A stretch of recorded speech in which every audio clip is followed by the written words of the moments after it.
അധൂർ police സ്റ്റേഷനിലേക്ക് മൊയ്തു എന്നൊരാൾ തന്റെ മകളെ കാണാനില്ല എന്നുള്ള ഒരു പരാതിയുമായി എത്തുന്നു. പരാതിക്കാരനായ മൊയ്തു കർണാടകത്തിലെ കുടകിലാണ് താമസിക്കുന്നത്. സാമ്പത്തിക ബുദ്ധിമുട്ടുള്ള കുടുംബമായതിനാൽ അയാളുടെ മകൾക്ക് 7ാം ക്ലാസ്സിൽ വെച്ച് തന്നെ പഠിത്തം അവസാനിപ്പിക്കേണ്ടി വന്നിരുന്നു. പഠിക്കാൻ താല്പര്യമുണ്ടായിരുന്ന സഫിയ എപ്പോഴും ആ കാര്യത്തെക്കുറിച്ച് പറയുന്നത് അവളുടെ ഉമ്മ അയൽക്കാരോടൊക്കെ പറഞ്ഞിരുന്നു.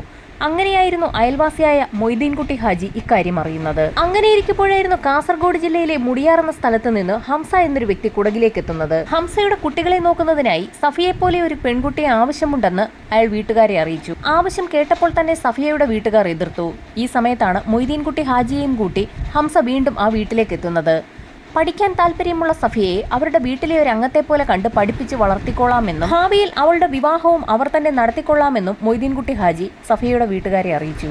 പഠനം നിലച്ചിരിക്കുന്ന സഫിയയെ വീണ്ടും പഠിപ്പിക്കാനായി ആളുകൾ രംഗത്തെത്തിയതോടുകൂടി അവളുടെ ഭാവി രക്ഷപ്പെടുമല്ലോ എന്ന് കരുതി മൊയ്തുവും ഭാര്യയും അവരുടെ മകൾ സഫിയയെ ഹംസയ്ക്കൊപ്പം കാസർഗോഡേക്ക് അയച്ചു. കർണാടകത്തിലും ഗോവയിലുമൊക്കെ കൺസ്ട്രക്ഷൻ സൈറ്റുകളുള്ള വ്യക്തിയായിരുന്നു ഹംസ. ഹംസയുടെ വീട്ടിൽ നിന്നും തന്റെ വീട്ടിലേക്ക് ഇടയ്ക്കിടയ്ക്ക് സഫിയ വിളിക്കാറുണ്ടായിരുന്നു. ആ സമയത്ത് തനിക്ക് അവിടെ നിൽക്കാൻ ബുദ്ധിമുട്ടുണ്ട് ുള്ള കാര്യമടക്കം അവൾ വീട്ടുകാരെ അറിയിച്ചിരുന്നു. കാസർഗോഡ് ഹംസയുടെ വീട്ടിൽ താമസിക്കുന്ന മകളെ തിരികെ വീട്ടിലേക്ക് കൂട്ടിക്കൊണ്ടുവരാൻ മൊയ്തു തീരുമാനിക്കുകയും അക്കാര്യം ഹംസയെ വിളിച്ചറിയിക്കുകയും ചെയ്തു. എന്നാൽ തങ്ങളിപ്പോൾ കാസർഗോഡ് ജില്ലയിലല്ല എന്നും ഹംസയുടെ പുതിയ കൺസ്ട്രക്ഷൻ വർക്ക് ഗോവയിൽ നടക്കുന്നതിനാൽ കുടുംബത്തോടൊപ്പം അയാൾ ഗോവയിലാണെന്നും അതിനാൽ സഫിയയും അവർക്കൊപ്പം ഗോവയിലാണുള്ളതെന്നും ഹംസ മൊയ്തുവിനെ അറിയിച്ചു. 1 മാസം കൂടി കഴിയുമ്പോൾ ഗോവയിലെ കൺസ്ട്രക്ഷൻ വർക്ക് തീർത്ത് ഹംസയും കുടുംബവും കാസർഗോഡേക്ക് എത്തും. ആ സമയത്ത് മകൾ സഫിയയെ കാസർഗോഡെത്തി കൂട്ടിക്കൊണ്ടു പോകാമെന്ന് മൊയ്തുവും കുടുംബവും തീരുമാനിച്ചു.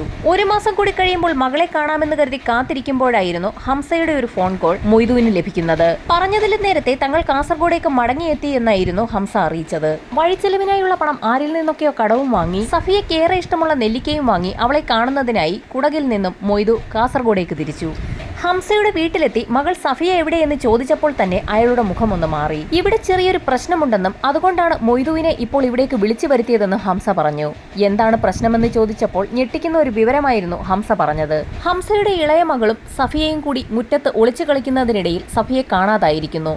വീടും പരിസരവുമെല്ലാം അരിച്ചു പറക്കിയെങ്കിൽ പോലും സഫിയെ കണ്ടെത്താനായില്ല എന്നാണ് ഹംസ പറഞ്ഞത്. മൊയ്തുവിനെയും കൂട്ടി ഹംസ കാസർഗോഡ് പോലീസ് സ്റ്റേഷനിലെത്തി സഫിയെ കാണാനില്ല എന്ന് പരാതി നൽകി. എന്ത് ചെയ്യണമെന്നറിയാതെ വിഷമിച്ചു നിന്ന മൊയ്തുവിനോട് സഫിയയെ 2 ദിവസത്തിനകം തന്നെ പോലീസ് കണ്ടെത്തുമെന്നും സമാധാനമായി കുടകിലേക്ക് മടങ്ങിപ്പോയി ഭാര്യയെ വിവരമറിയിക്കാനും പറഞ്ഞു. ഹംസ പറഞ്ഞതനുസരിച്ച് മൊയ്തു കുടകിലേക്ക് പുറപ്പെട്ടു. വീട്ടിലെത്തിയ മൊയ്തു ഭാര്യയോട് ഒരാഴ്ച കഴിയുമ്പോൾ മകൾ മടങ്ങിയെത്തുമെന്നാണ് പറഞ്ഞത്. മൊയ്തു ഇടയ്ക്കിടയ്ക്ക് ഹംസയെ ഫോണിൽ ബന്ധപ്പെട്ടുവെങ്കിലും സഫിയെക്കുറിച്ച് ഒരു വിവരവും കിട്ടിയിട്ടില്ല എന്നായിരുന്നു അയാൾ പറഞ്ഞത്. അങ്ങനെയിരിക്കെ ഒരു ദിവസം കാസർഗോഡ് അധൂർ പോലീസ് സ്റ്റേഷനിൽ നിന്നും മൊയ്തുവിന് ഒരു കോൾ എത്തി. സ്റ്റേഷനിലേക്ക് മൊയ്തു എത്തണമെന്നാവശ്യപ്പെട്ടുകൊണ്ടുള്ള SIയുടെ ഫോൺ കോൾ ആയിരുന്നു അത്. പോലീസ് പറഞ്ഞത് പ്രകാരം മൊയ്തുവും കുടുംബവും അധൂർ പോലീസ് സ്റ്റേഷനിലെത്തി. സ്റ്റേഷനുള്ളിലേക്ക് കയറി അല്പസമയത്തിനകം തന്നെ മൊയ്തുവിനെ പോലീസ് ചോദ്യം ചെയ്തു തുടങ്ങി. മകളെ ഒളിപ്പിച്ചു വെച്ച ശേഷം പോലീസ് സ്റ്റേഷനിൽ പരാതി നൽകിയിരിക്കുകയല്ലേ എന്നായിരുന്നു പോലീസിന്റെ ആദ്യ ചോദ്യം. ഇത് കേട്ട് മൊയ്തുവിന്റെ ഭാര്യ ആകെ അമ്പരന്നു. തന്റെ മകൾ സഫിയെ കാണാനില്ല എന്ന് അപ്പോഴാണ് ആ സ്ത്രീ അറിയുന്നത്.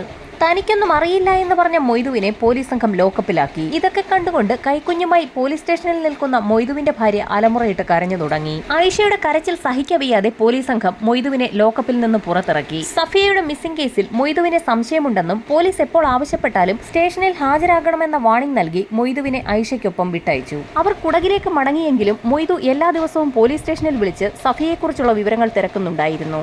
ദിവസങ്ങൾ കഴിഞ്ഞിട്ട് സഫിയെക്കുറിച്ച് ഒരു വിവരവും ലഭിക്കാത്ത സാഹചര്യത്തിൽ മൊയ്തുവും കുടുംബവും കുടകിൽ നിന്നും കാസർഗോഡെത്തി അവരുടെ സുഹൃത്തുക്കളുടെ സഹായത്തോടുകൂടി ചില രാഷ്ട്രീയ നേതാക്കളെയൊക്കെ കാണുകയും അന്വേഷണത്തിന് യാതൊരു പുരോഗതിയും ഇല്ല എന്നുള്ള കാര്യം അറിയിക്കുകയും ചെയ്തു.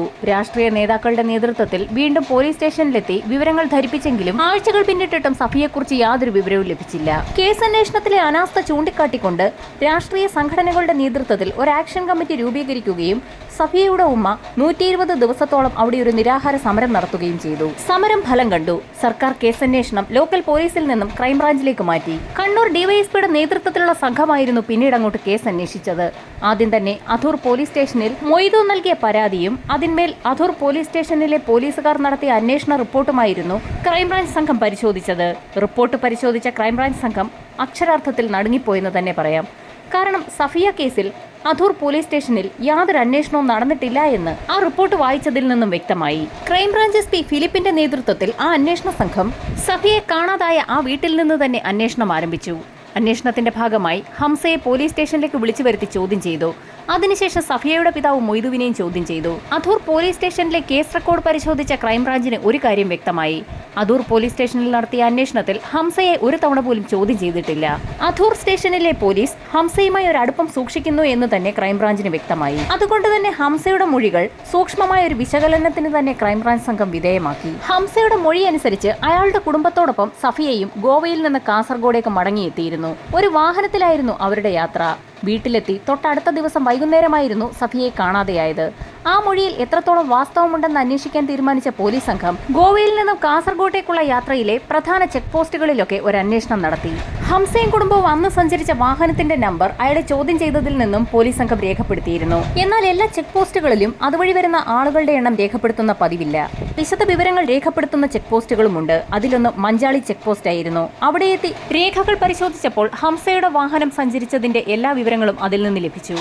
വാഹനത്തിൽ സഞ്ചരിച്ച ആളുകളുടെ എണ്ണത്തിന്റെ സ്ഥാനത്ത് 3+1 എന്ന് എഴുതിയിരിക്കുന്നത് കണ്ട് സംശയം തോന്നിയ പോലീസ് ഉദ്യോഗസ്ഥർ ചെക്ക് പോസ്റ്റിൽ ഡ്യൂട്ടിയിലുണ്ടായിരുന്നവരോട് എന്തുകൊണ്ടാണ് ഇങ്ങനെ എഴുതിയിരിക്കുന്നതെന്ന് തിരക്കി. മുതിർന്നവരെയും കുട്ടികളെയും തമ്മിൽ വേർതിരിച്ചറിയുന്നതിന് വേണ്ടിയാണ് പ്ലസ് ഇട്ട് രേഖപ്പെടുത്തുന്നതെന്നായിരുന്നു അവരുടെ മറുപടി. ചെക്ക് പോസ്റ്റിലെ രേഖകൾ പ്രകാരം ഹംസയുടെ വാഹനത്തിൽ 3 മുതിർന്നവരും ഒരു കുട്ടിയും ഉണ്ടായിരുന്നുവെന്നാണ് അതിൽ നിന്നും അർത്ഥമാക്കുന്നത്.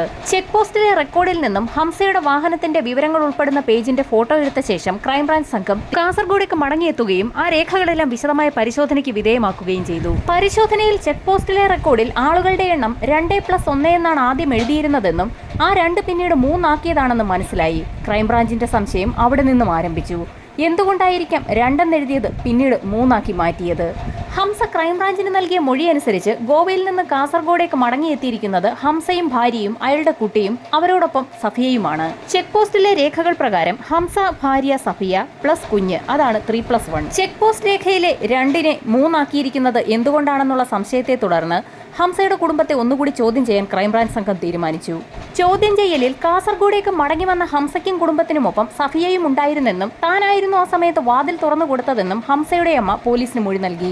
ഹംസയുടെയും ഭാര്യയുടെയും ഉമ്മയുടെയും മൊഴികൾ റെക്കോർഡ് ചെയ്ത പോലീസ് സംഘം അത് വീണ്ടും വീണ്ടും കേട്ടുനോക്കി. ആരോ പറഞ്ഞു പഠിപ്പിച്ചതുപോലെയുള്ള മൊഴികളാണ് 3 പേരും പറയുന്നതെന്ന് ക്രൈംബ്രാഞ്ച് സംഘത്തിന് വ്യക്തമായി. ഈ 3 പേരെ കൂടാതെ ഇവരുമായി ബന്ധമുള്ള മറ്റാരെയെങ്കിലും ചോദ്യം ചെയ്തെങ്കിൽ മാത്രമേ സംഭവത്തിന്റെ നിജസ്ഥിതി മനസ്സിലാക്കാൻ കഴിയൂ എന്ന് പോലീസിന് വ്യക്തമായതോടുകൂടി അവർ ഹംസയുടെ സഹായിയായ അബ്ദുള്ളയെ കസ്റ്റഡിയിലെടുക്കാൻ തീരുമാനിച്ചു. ഹംസയുടെ പരിചയക്കാരെയും ബന്ധുക്കളെയും ഒക്കെ നേരത്തെ ക്രൈംബ്രാഞ്ച് സംഘം ചോദ്യം ചെയ്ത കൂട്ടത്തിൽ അന്ന് അബ്ദുള്ളയെയും ചോദ്യം ചെയ്തിരുന്നു. എന്നാൽ അന്ന് ഹംസ പറഞ്ഞ അതേ മറുപടികൾ തന്നെയായിരുന്നു അബ്ദുള്ളയും പറഞ്ഞത്. അതുകൊണ്ട് തന്നെ ഇത്തവണ കർക്കശമായ രീതിയിൽ തന്നെയായിരുന്നു ക്രൈംബ്രാഞ്ചിന്റെ ഇടപെടൽ. നിൽക്കക്കള്ളിയില്ലാതെ വന്നതോടുകൂടി അബ്ദുള്ള ആ കാര്യം പോലീസിനോട് തുറന്നു സമ്മതിച്ചു. ഗോവയിൽ നിന്ന് അന്ന് കാസർഗോട്ടേക്ക് മടങ്ങിയെത്തിയത് ഹംസയും ഭാര്യയും അയാളുടെ കുട്ടിയുമായിരുന്നു. ചെക്ക് പോസ്റ്റിലെ ഉദ്യോഗസ്ഥരെ സ്വാധീനിച്ച ഹംസ റെക്കോർഡിൽ തിരുത്തലുകൾ വരുത്തുകയായിരുന്നു. വളരെ നിർണായകമായ ഒരു ഇൻഫർമേഷൻ ആയിരുന്നു ക്രൈംബ്രാഞ്ചിന് അബ്ദുള്ളയിൽ നിന്ന് ലഭിച്ചത്. അബ്ദുള്ളയുടെ മൊഴിയുടെ അടിസ്ഥാനത്തിൽ ക്രൈംബ്രാഞ്ച് സംഘം ഹംസയെ കസ്റ്റഡിയിലെടുത്ത് ചോദ്യം ചെയ്യൽ ആരംഭിച്ചു. തനിക്കൊന്നും അറിയില്ല എന്ന് പറഞ്ഞ ഹംസയ്ക്ക് അബ്ദുള്ളയുടെ മൊഴി റെക്കോർഡ് ചെയ്തത് പോലീസ് സംഘം കേൾപ്പിച്ചു കൊടുത്തു. ഗോവയിൽ നിന്ന് കർണാടകത്തിലേക്ക് വരുന്ന വഴിയുള്ള മജോളി ചെക്ക് പോസ്റ്റ് വഴി ഹംസയുടെ വാഹനം കടന്നുപോയപ്പോൾ അതിൽ അയാളും ഭാര്യയും കുട്ടിയുമേ ഉണ്ടായിരുന്നുള്ളൂ എന്ന് വ്യക്തമാക്കുന്നതായിരുന്നു അബ്ദുള്ളയുടെ മൊഴി. ചെക്ക് പോസ്റ്റിലെ റെക്കോർഡുകൾ തിരുത്തിയിരിക്കുന്ന ഫോട്ടോ കൂടി ക്രൈംബ്രാഞ്ച് സംഘം ഹംസയെ കാണിച്ചു. എല്ലാം തങ്ങൾക്ക് മനസ്സിലായെന്നും ഇനിയൊന്നും ഒളിക്കേണ്ടതില്ല എന്നുകൂടി ഡിവൈഎസ്പി പറഞ്ഞത് കേട്ടപ്പോൾ ഹംസയാകെ വിളറി വിളുത്തു. പോലീസിന്റെ ചോദ്യങ്ങൾക്ക് മുൻപിൽ പിടിച്ചു നിൽക്കാനാവാത്ത ഹംസ വളരെ വിചിത്രമായ ഒരു കഥയാണ് പറഞ്ഞത്. അവർ ഗോവയിലായിരുന്നപ്പോൾ ഒരു ദിവസം സുഖമില്ലാത്ത കുഞ്ഞിനെയും കൊണ്ട് ഹംസയുടെ ഭാര്യ മൈമുന ആശുപത്രിയിലേക്ക് പോയി. ഈ സമയത്ത് അടുക്കളയിലേക്ക് അരിവാർക്കുന്നതിനായി കയറിയ ഹംസയെ സഹായിക്കുന്നതിനായി സഫിയയും ഒപ്പം കൂടി. അരിവാർക്കുന്നതിനിടയിൽ അറിയാതെ കൈതെന്നി തിളച്ച കഞ്ഞിവെള്ളവും ചോറും കൂടി സഫിയയുടെ പുറത്തേക്ക് വീണു. ഗുരുതരമായി പൊള്ളലേറ്റ് നിലവിളിച്ചു കരഞ്ഞ സഫിയയെ തൊട്ടപ്പുറത്തെ മുറിയിലിരുത്തിയ ശേഷം ഹംസ പുറത്തുപോയി പാരസെറ്റമോൾ വാങ്ങിച്ചു കൊണ്ടുവന്ന് അവൾക്ക് കൊടുത്തു. അത് കഴിച്ചെങ്കിലും വേദന കുറയാതെ നിലവിളിച്ച് കരഞ്ഞുകൊണ്ടിരുന്ന അവൾ ഏതാനും നിമിഷങ്ങൾക്കകം തന്നെ തറയിലേക്ക് വീണു പിടഞ്ഞു മരിക്കുകയായിരുന്നു. ഗുരുതരമായി പൊള്ളലേറ്റ സഫിയയെ എന്തുകൊണ്ടാണ് ആശുപത്രിയിൽ എത്തിക്കാഞ്ഞതെന്ന് പോലീസ് ചോദിച്ചപ്പോൾ അവൾക്ക് പ്രായം കുറവായിരുന്നതിനാൽ ആശുപത്രിയിൽ എത്തിച്ചാൽ അവളെ താൻ ജോലിക്ക് നിർത്തിയിരിക്കുകയാണെന്നുള്ള വിവരം പോലീസുകാരറിയുമെന്നും അത് ഭയപ്പെട്ടാണ് അവളെ ആശുപത്രിയിൽ പ്രവേശിപ്പിക്കാഞ്ഞതെന്നും ഹംസ മൊഴി നൽകി. മരിച്ചു കിടക്കുന്ന സഫിയയുടെ മൃതദേഹം എന്ത് ചെയ്യണമെന്ന് കുറെ നേരം ആലോചിച്ച ശേഷം അവളുടെ മൃതശരീരം ഹംസ കഷ്ണം കഷ്ണമായി വെട്ടിനുറുക്കി പ്ലാസ്റ്റിക് കവറുകളിലാക്കി. ആ മൃതദേഹ ഭാഗങ്ങൾ എവിടെയെങ്കിലും ഉപേക്ഷിക്കാൻ തീരുമാനിക്കുകയും ഒരു സഹായത്തിനായി അബ്ദുള്ളയെ കൂടെ കൂട്ടുകയും ചെയ്തു. പ്ലാസ്റ്റിക് കവറുകൾ ഒരു വാഹനത്തിനുള്ളിൽ കയറ്റിയ ശേഷം ആ വാഹനവുമായി അവർ അവിടെ നിന്ന് പുറപ്പെട്ടു. ആളൊഴിഞ്ഞ സ്ഥലത്തെത്തുമ്പോഴൊക്കെ ഹംസ പ്ലാസ്റ്റിക് കവറുകൾ പുറത്തേക്കെറിയുന്നത് ശ്രദ്ധയിൽപ്പെട്ട അബ്ദുള്ള കാര്യമെന്താണെന്ന് തിരക്കി. അപ്പോഴായിരുന്നു യഥാർത്ഥത്തിൽ അബ്ദുള്ള കാര്യങ്ങളൊക്കെ മനസ്സിലാക്കുന്നത്. റോഡിന്റെ വശങ്ങളിലേക്ക് ഇത്തരത്തിൽ പ്ലാസ്റ്റിക് കവറുകൾ വലിച്ചെറിയുന്നത് ഏതെങ്കിലും ഒരു സമയത്ത് നാട്ടുകാരുടെയൊക്കെ ശ്രദ്ധയിൽപ്പെടുകയും അത് കറങ്ങിത്തിരിഞ്ഞ് ഹംസയിലേക്ക് തന്നെ എത്തുമെന്നും അബ്ദുള്ള പറഞ്ഞത് കേട്ടപ്പോൾ ഹംസയ്ക്ക് ആകെ ഭയമായി. എന്ത് ചെയ്യണമെന്ന് അപ്പോൾ തന്നെ ഇരുവരും കൂടിയാലോചന തുടങ്ങി. വലിച്ചെറിഞ്ഞ പ്ലാസ്റ്റിക് കവറുകളൊക്കെ തിരികെ എടുത്തുകൊണ്ടുവന്ന് വണ്ടിയിലാക്കിയ ശേഷം ഹംസയുടെ ഗോവയിലെ കൺസ്ട്രക്ഷൻ സൈറ്റിലേക്ക് എത്തുകയും അവിടെ പണി ചെയ്തുകൊണ്ടിരിക്കുന്നവരുടെ കൂട്ടത്തിൽ നിന്നും 2-3 തൊഴിലാളികളെ വിളിച്ചു വരുത്തി അവിടെ ഒരു സ്ഥലം കാണിച്ചു കൊടുത്ത ശേഷം ഒരു കിണർ കുഴിക്കാൻ ആവശ്യപ്പെടുകയും ചെയ്തു. ഹംസയുടെ നിർദ്ദേശപ്രകാരം ആ തൊഴിലാളികൾ വളരെ ആഴത്തിലുള്ള ഒരു കിണർ തന്നെ അവിടെ കുഴിച്ചു. പണിക്കാരവിടെ നിന്നും വൈകുന്നേരം പോയ ശേഷം ഹംസയും അബ്ദുള്ളയും അവിടേക്ക് എത്തുകയും കാറിൽ സൂക്ഷിച്ചിരുന്ന ആ കവറുകളൊക്കെ എടുത്ത് കിണറ്റിലേക്ക് ഇടുകയും ചെയ്തു. ശേഷം അവരിരുവരും ചേർന്ന് ആ കവറിന്റെ ഭാഗങ്ങളൊന്നും തന്നെ പുറത്തേക്ക് കാണാത്ത രീതിയിൽ കുറച്ച് മണ്ണ് അതിന് മുകളിലേക്ക് ഇട്ടു. പിറ്റേ ദിവസം പതിവ് പോലെ തന്നെ കൺസ്ട്രക്ഷൻ സൈറ്റിലേക്ക് ജോലിക്കാരെത്തി. ഈ സമയത്ത് അവിടെ എത്തിയ അബ്ദുള്ളയും ഹംസയും അവർ നേരത്തെ കുഴിച്ച കിണറിന്റെ സ്ഥാനം ശരിയല്ല എന്നും അതുകൊണ്ട് ആ കിണർ മൂടി മറ്റൊരു സ്ഥാനത്ത് കിണർ കുത്തണമെന്നും ആവശ്യപ്പെട്ടു. അത് കേട്ട് ഉടൻ തന്നെ ജോലിക്കാർ ആ കിണർ മൂടുകയും ചെയ്തു. ഹംസ പറഞ്ഞ കാര്യങ്ങളൊക്കെ ശരിയാണോ എന്ന് അന്വേഷിക്കുന്നതിനായി ക്രൈംബ്രാഞ്ച് സംഘം കാസർഗോഡ് നിന്നും കർണാടക വഴി ഗോവയിലേക്ക് പുറപ്പെട്ടു. ക്രൈംബ്രാഞ്ചിനൊപ്പം വിദഗ്ധരടങ്ങുന്ന ഫോറൻസിക് ടീമും ഉണ്ടായിരുന്നു. ക്രൈംബ്രാഞ്ച് സംഘം ഗോവ പോലീസ് സ്റ്റേഷനിലെത്തി വിവരങ്ങൾ ധരിപ്പിച്ചു. ഹംസയുമായി കൺസ്ട്രക്ഷൻ സൈറ്റിലേക്ക് എത്തിയ പോലീസ് സംഘം കാണുന്നത് കാട് കയറി കിടക്കുന്ന വലിയൊരു പറമ്പാണ്. ആ പറമ്പിൽ എവിടെയോ ആണ് ഹംസ പറഞ്ഞ ആ കിണറുള്ളത്. JCB ഉപയോഗിച്ച് ആ പ്രദേശത്തെ മണ്ണ് നീക്കം ചെയ്യാൻ തീരുമാനിച്ച പോലീസ് സംഘം അവിടെ ഒരു ബോഡിക്ക് വേണ്ടിയുള്ള തിരച്ചിലാണ് നടക്കുന്നതെന്നുള്ള കാര്യം JCB ഡ്രൈവർ അറിയാതെ സൂക്ഷിക്കണമെന്നുള്ള നിർദ്ദേശം കൂടി മുൻപോട്ട് വെച്ചു. ഇതേ സമയം തന്നെ ഫോറൻസിക് സംഘം സഫിയയുടെ മൃതദേഹാവശിഷ്ടങ്ങൾ കൊണ്ടുപോയ ഹംസയുടെ ആ വാഹനത്തിലും പരിശോധന നടത്തി. ഏറെ നേരം നീണ്ടുനിന്ന പരിശോധനയ്ക്കൊടുവിൽ വാഹനത്തിൽ നിന്നും ഒരു മുടി കണ്ടെത്തി. വണ്ടിയുടെ ഡിക്കിയിൽ നിന്നും നീല നിറത്തിലുള്ള ഒരു നൂലും കിട്ടി. കാറിന്റെ ഡിക്കിക്കുള്ളിൽ നിന്നും കാർഡ്ബോർഡ് പെട്ടിക്കുള്ളിലാക്കിയ നിലയിൽ ഒരു ടയർ കിട്ടി. കാർഡ്ബോർഡിന്റെ വശങ്ങളിൽ രക്തക്കറയുണ്ടായിരുന്നതിനാൽ അതും ഫോറൻസിക് സംഘം ശേഖരിച്ചു. JCB ഉപയോഗിച്ചുള്ള തിരച്ചിലിൽ ആശാവഹമായ ഒന്നും തന്നെ കണ്ടെത്താനായില്ല. അങ്ങനെ സമയം വൈകുന്നേരമായപ്പോൾ JCB ഏതോ ഒരു തുണിയിൽ തട്ടിയതായി ഡ്രൈവർ വ്യക്തമാക്കി. തുണി വലിച്ചെടുത്തപ്പോൾ അത് നീല നിറത്തിലുള്ള ഒരു വസ്ത്രത്തിന്റെ ഭാഗമായിരുന്നു. ഹംസ നേരത്തെ ക്രൈംബ്രാഞ്ചിന് നൽകിയ മൊഴി അനുസരിച്ച് പൊള്ളലേറ്റ് മരണമടഞ്ഞ ശേഷം സഫിയയുടെ മൃതദേഹത്തിൽ നിന്നും വസ്ത്രങ്ങൾ പൂർണ്ണമായും ഊരിമാറ്റിയ ശേഷം മൃതദേഹങ്ങൾ കഷ്ണങ്ങളാക്കി മുറിച്ച് പ്ലാസ്റ്റിക് കവറിലാക്കുകയായിരുന്നു. പിന്നീട് എങ്ങനെയാണ് നീല നിറത്തിലുള്ള വസ്ത്രം അവിടെ കണ്ടെത്തിയതെന്നുള്ള പോലീസിന്റെ ചോദ്യത്തിന് അത് തന്റെ ഭാര്യ മൈമുനയുടെ സാരി വെട്ടിത്തയ്ച്ചുണ്ടാക്കിയ ഒരു പാവാടയാണെന്നും മൃതദേഹങ്ങൾ കവറിലാക്കിയ ശേഷം അതെല്ലാം കൂടി നീല നിറത്തിലുള്ള ആ പാവാട തുണിക്കുള്ളിൽ വാരിക്കെട്ടിയായിരുന്നു കൺസ്ട്രക്ഷൻ സൈറ്റിലുള്ള കിണറ്റിനുള്ളിൽ നിക്ഷേപിക്കാൻ അവിടേക്ക് കൊണ്ടുവന്നത്. സമയം സന്ധ്യ കഴിഞ്ഞിട്ടും JCB ഉപയോഗിച്ചുള്ള തിരച്ചിലിൽ സഫിയയുടെ ബോഡി കണ്ടെത്താനാകാതെ പോലീസ് സംഘം അന്നത്തെ തിരച്ചിൽ അവസാനിപ്പിച്ചു. JCB ഉപയോഗിച്ച് ഇനി കൂടുതൽ ആഴത്തിൽ കുഴിക്കാൻ കഴിയുകയില്ല എന്ന് മനസ്സിലാക്കിയ ക്രൈംബ്രാഞ്ച് സംഘം ഹിറ്റാച്ചി ഉപയോഗിച്ച് കുഴിയെടുക്കാൻ തീരുമാനിച്ചു. എത്ര മറച്ചുവെക്കാൻ ശ്രമിച്ചിട്ടും പോലീസ് സംഘം അവിടെ ഒരു ഡെഡ് ബോഡിയാണ് തിരയുന്നതെന്ന വാർത്ത അപ്പോഴേക്കും ആ പ്രദേശമാകെ പരന്നിരുന്നു. കുഴിയെടുക്കുന്നതിനായി അടുത്ത ദിവസം ഹിറ്റാച്ചിയുള്ള ഒരാളുമായി പോലീസ് കോൺടാക്ട് ചെയ്തെങ്കിലും ഡ്രൈവർ സ്ഥലത്തില്ലാത്തതിനാൽ ഹിറ്റാച്ചി എടുക്കാൻ കഴിയില്ല എന്ന മറുപടിയായിരുന്നു ലഭിച്ചത്. ഡെഡ് ബോഡി കുഴിച്ചെടുക്കാനാണെന്ന് മനസ്സിലാക്കിയതിനാൽ ഹിറ്റാച്ചി ഓടിക്കാൻ അറിയാവുന്ന ഒരു ഡ്രൈവർമാർ പോലും ആ സമയത്ത് മുൻപോട്ട് വന്നില്ല. ഗോവയിൽ ഹിറ്റാച്ചി ഓടിക്കാൻ അറിയാവുന്ന ഒരു ഡ്രൈവർമാരും മുൻപോട്ട് വരില്ല എന്ന് മനസ്സിലാക്കിയ SP ഫിലിപ്പ് അദ്ദേഹത്തിന്റെ സുഹൃത്ത് ബന്ധങ്ങൾ വെച്ച് ഡൽഹിയിലുള്ള ഒരു സുഹൃത്തിന്റെ സഹായത്തോടുകൂടി സർദാർജിയായ ഒരു ഹിറ്റാച്ചി ഡ്രൈവറെ ഫ്ലൈറ്റിൽ ഡൽഹിയിൽ നിന്നും ഗോവയിലേക്ക് എത്തിച്ചു. ഹിറ്റാച്ചി ഉപയോഗിച്ച് പരിചയസമ്പത്തുള്ള സർദാർജി അവിടം കുഴിച്ചു തുടങ്ങി. ഏതാനും മണിക്കൂറുകൾക്കകം തന്നെ രൂക്ഷഗന്ധം വമിച്ചു. കുഴിയെടുത്ത് പുറത്തേക്കിടുന്ന മണ്ണ് വിശദമായി തന്നെ ഫോറൻസിക് സംഘം പരിശോധിച്ചു തുടങ്ങി. അങ്ങനെ കുഴിയെടുക്കുന്നതിനിടയിൽ എല്ലിൻ കഷ്ണം കണ്ടു തുടങ്ങി. എന്നാൽ ഹംസയുടെ മൊഴി അനുസരിച്ച് ഒരു കാരണവശാലും എല്ലിൻ കഷ്ണങ്ങൾ അവിടെ നിന്ന് കിട്ടാൻ സാധ്യത വളരെ കുറവാണ്. കാരണം സഫിയയുടെ മൃതദേഹം വെട്ടിനുറുക്കിയ നിലയിലായിരുന്നു പ്ലാസ്റ്റിക് കവറുകളിലാക്കി അവിടെ നിക്ഷേപിച്ചത്. വലിയ എല്ലിൻ കഷ്ണങ്ങളൊന്നും അവിടെ നിന്നും കിട്ടാൻ സാധ്യതയില്ലാത്തതിനാൽ ഇനിയുള്ള തിരച്ചിൽ വളരെ ശ്രദ്ധിച്ചു വേണമെന്ന് ഹിറ്റാച്ചി ഡ്രൈവർക്ക് ഫോറൻസിക് സംഘം നിർദ്ദേശം നൽകി. ഹിറ്റാച്ചി ഉപയോഗിച്ചുള്ള തിരച്ചിലിൽ ചെറിയ ചെറിയ എല്ലിൻ കഷ്ണങ്ങൾക്കൊപ്പം ഒരു തലയോട്ടി കൂടി കിട്ടി. നേരത്തെ കിട്ടിയ എല്ലിൻ കഷ്ണങ്ങളിൽ കാലിന്റെ ഭാഗത്തെ അസ്ഥിയിൽ അസ്വാഭാവികമായ രീതിയിലുള്ള ഒരു വെട്ട് ഫോറൻസിക് സംഘം ശ്രദ്ധിച്ചിരുന്നു.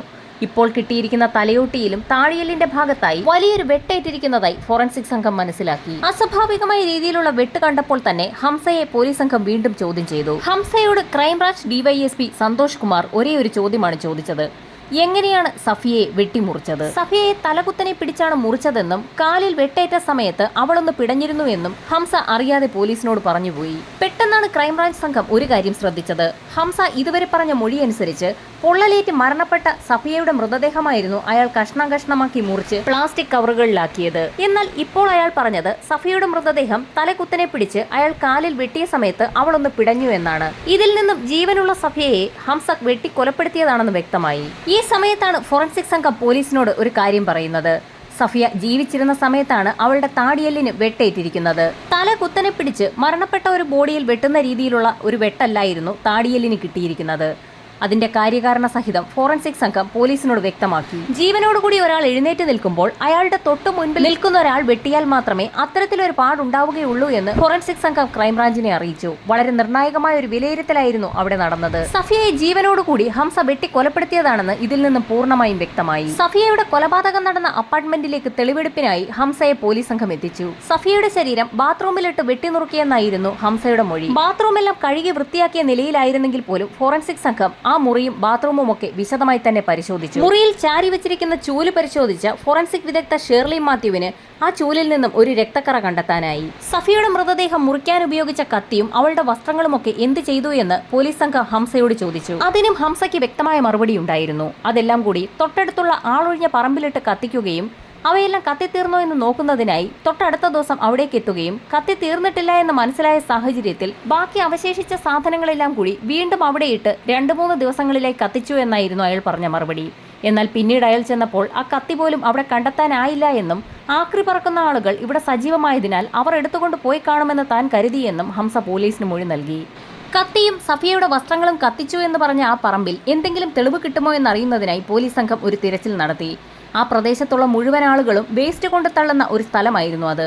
പലരും അത് കത്തിച്ചിട്ടുമുണ്ട്. എങ്കിൽ പോലും വിശദമായൊരു തിരച്ചിൽ തന്നെയാണ് പോലീസ് നടത്തിയത്. തിരച്ചിലിനൊടുവിൽ ഒരു കത്തിയുടെ പിടിയാണ് പോലീസിന് കിട്ടിയത്. ഇരുമ്പ് പറക്കുന്ന ആക്രികളാരോ കത്തി ഊരിയെടുത്ത ശേഷം പിടി അവിടെ ഉപേക്ഷിച്ചിരിക്കുകയായിരുന്നു. അങ്ങനെ ഹംസയുമായി ഗോവയിൽ നിന്ന് ലഭിക്കാവുന്ന എല്ലാ തെളിവുകളും ശേഖരിച്ച പോലീസ് ക്രൈംബ്രാഞ്ച് വിഭാഗങ്ങൾ കേരളത്തിലേക്ക് മടങ്ങി. കേരളത്തിലെത്തിയുള്ള അവരുടെ ആദ്യത്തെ നടപടി അവർക്ക് ലഭിച്ച മൃതദേഹ അവശിഷ്ടങ്ങൾ സഫിയയുടേത് തന്നെയാണോ എന്ന് ഉറപ്പിക്കുന്നതിനായുള്ള DNA പരിശോധനയായിരുന്നു. സഫിയയുടെ മാതാപിതാക്കളുടെ രക്തസാമ്പിളുകളും ഗോവ കൺസ്ട്രക്ഷൻ സൈറ്റിലെ കിണറ്റിൽ നിന്ന് ലഭിച്ച മൃതദേഹ അവശിഷ്ടങ്ങളും DNA പരിശോധനയ്ക്ക് വിധേയമാക്കി. ക്രൈംബ്രാഞ്ച് സംഘം കാത്തിരുന്ന DNA പരിശോധനാ ഫലം പുറത്തു വന്നപ്പോൾ കൊല്ലപ്പെട്ടത് സഫിയ തന്നെയെന്ന് തെളിഞ്ഞു. ക്രൈംബ്രാഞ്ച് സംഘം ഉടൻ തന്നെ ഫൈനൽ റിപ്പോർട്ട് തയ്യാറാക്കി. ഹംസയുടെ ഭാര്യ മൈമുന, അവരുടെ സഹായിയായിരുന്ന അബ്ദുള്ള, ചെക്ക് പോസ്റ്റിൽ റെക്കോർഡ് തിരുത്തിയ പോലീസുകാരൻ ഇവരെല്ലാം പ്രതികളായി. ഇവർക്കെല്ലാം പുറമെ അബ്ദുള്ളയെയും സഫിയയുടെ കുടുംബത്തെ ഹംസയ്ക്ക് പരിചയപ്പെടുത്തി കൊടുക്കുകയും ചെയ്ത മൊയ്തീൻകുട്ടിയെയും പോലീസ് അറസ്റ്റ് ചെയ്തു. കുറ്റപത്രം കോടതിയിൽ സമർപ്പിച്ച് വിചാരണ ആരംഭിച്ചപ്പോൾ ഹംസയ്ക്ക് വേണ്ടി വാദിക്കാനായി വിദഗ്ധരടങ്ങുന്ന വക്കീലന്മാരുടെ ഒരു സംഘം തന്നെ എത്തി. താൻ നിരപരാധിയാണെന്നും ഇതെല്ലാം പോലീസും ക്രൈംബ്രാഞ്ചും ചേർന്നൊരുക്കിയ ഒരു കഥയാണെന്നും ഹംസയും ഹംസയ്ക്ക് വേണ്ടി വാദിക്കാനെത്തിയ വക്കീലന്മാരും കോടതിയിൽ ആവർത്തിച്ച് വാദിച്ചു. ഹംസ ഉന്നയിച്ച കാര്യങ്ങളൊക്കെ മുഖവിലക്കെടുത്ത കോടതി സഫിയയ്ക്ക് യഥാർത്ഥത്തിൽ എന്താണ് സംഭവിച്ചതെന്ന് ഹംസയോട് ചോദിച്ചു. അതിന് അയാൾ പറഞ്ഞ മറുപടികളൊന്നും തന്നെ കോടതിക്ക് കൺവിൻസ് ആകുന്ന രീതിയിലല്ലാത്തതിനാൽ കോടതിയുടെ വിധിയും വന്നു. സഫിയ കൊല്ലപ്പെട്ടു എന്നും അല്ലെങ്കിൽ മരണപ്പെട്ടു എന്നും ഉറപ്പുണ്ടായിരുന്നിട്ടും അക്കാര്യം മറച്ചുവെക്കുകയും മൊയ്തുവിനോടടക്കം നുണ പറയുകയും അത് നാട്ടിലൊക്കെ പ്രചരിപ്പിക്കുകയും ചെയ്തതിനായിരുന്നു മൈമുന ശിക്ഷിക്കപ്പെട്ടത്. തെളിവുകൾ നശിപ്പിച്ചതിനായിരുന്നു അബ്ദുള്ളയ്ക്ക് ശിക്ഷ വിധിച്ചത്. ചെക്ക് പോസ്റ്റിൽ കൃത്രിമ രേഖയുണ്ടാക്കിയതിന് ചെക്ക് പോസ്റ്റ് പോലീസിന് ശിക്ഷ ലഭിച്ചു. ഇതിനൊക്കെ കൂട്ടുനിന്ന മൊയ്തീൻകുട്ടിക്കും ശിക്ഷ കിട്ടി. കൊലപാതക കാരണം വ്യക്തമാക്കാത്ത സാഹചര്യത്തിലും നിസ്സഹായായ സഫിയയെ എന്തിന്റെ പേരിലായാലും വെട്ടിക്കൊലപ്പെടുത്തി മൃതദേഹം കഷ്ണങ്ങളാക്കി മുറിച്ച് കുഴിച്ചു മൂടുകയും ചെയ്ത ഹംസയ്ക്ക് കാസർഗോഡ് സെഷൻസ് കോടതി വധശിക്ഷയാണ് വിധിച്ചത്. വധശിക്ഷയ്ക്കെതിരെ ഹംസ ഹൈക്കോടതിയിൽ അപ്പീൽ നൽകി. വാദപ്രതിവാദങ്ങൾക്കൊടുവിൽ ഹൈക്കോടതി ഹംസയുടെ വധശിക്ഷ ജീവപര്യന്തമാക്കി കുറച്ചു. ബാക്കി ശിക്ഷിക്കപ്പെട്ട ആളുകളെയൊക്കെ കോടതി വെറുതെ വിടുകയും ചെയ്തു. ഈ സമയത്ത് കോടതികളിൽ നിന്നും കോടതികളിലേക്ക് വലിച്ചിഴക്കപ്പെട്ട സഫിയയുടെ ഭൗതിക മൃതദേഹ അവശിഷ്ടങ്ങൾക്കായി മാതാപിതാക്കൾ പോലീസ് സ്റ്റേഷനും കോടതികളും കയറിയിറങ്ങുകയായിരുന്നു. ഭൗതിക മൃതദേഹാവശിഷ്ടങ്ങൾ വീണ്ടെടുക്കുന്നതിനായി മാതാപിതാക്കൾ കാലങ്ങളോളം നടത്തിയ കേസിന്റെ ഫലമായി കാസർഗോഡ് ജില്ലയെ നടുക്കിയ സഫിയ കൊലക്കേസിൽ സഫിയയെ കാണാതെയായി 18 വർഷങ്ങൾക്കിപ്പുറം കോടതി ആ മൃതദേഹാവശിഷ്ടങ്ങൾ ഇപ്പോൾ മാതാപിതാക്കൾക്ക് വിട്ടു നൽകിയിരിക്കുകയാണ്. മകളെ കാത്തിരുന്ന ആ ഉമ്മയ്ക്ക് കിട്ടിയത് മകളുടെ ഒരു തലയോട്ടി മാത്രം. കോടതി വളപ്പിലുണ്ടായിരുന്ന ആളുകളുടെ പോലും കണ്ണുകളെ ഈറനണിയിച്ച ഒരു കാഴ്ചയായിരുന്നു അത്. അസാധാരണമായ ഒരു കേസ് അന്വേഷണവും തികച്ചും മിടുക്കരായ ഒരു ഫോറൻസിക് സംഘത്തിന്റെ ഇടപെടലും കൊണ്ട് മാത്രം തെളിയിക്കപ്പെട്ട ഒരു കേസായിരുന്നു സഫിയയുടേത്. സത്യത്തിൽ ഹംസ എന്തിനാണ് സഫിയെ കൊന്നത്? ആ ചോദ്യം ഇപ്പോഴും ഉയരുകയാണ്.